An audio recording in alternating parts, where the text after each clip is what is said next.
Vidim da je Laura malo povučena, osjeti se doza nervoze, pogotovo što se bliži kraj, što nije ostalo puno vremena i curama je jasno da ne mogu sve ući u finale. Laura, šta si tiha tako? Pa takav mi je dan, šta da ti kažem. Godina, život.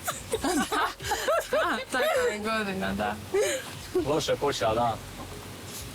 Pa nije nužno. Nije nužno loše.